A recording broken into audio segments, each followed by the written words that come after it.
warning would follow. Tests of these systems are normally conducted by the National Weather Service between 11 a.m. and noon each Wednesday.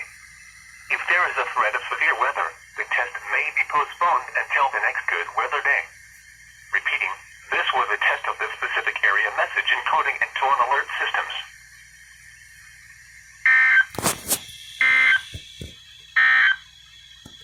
Here is the latest National Weather Service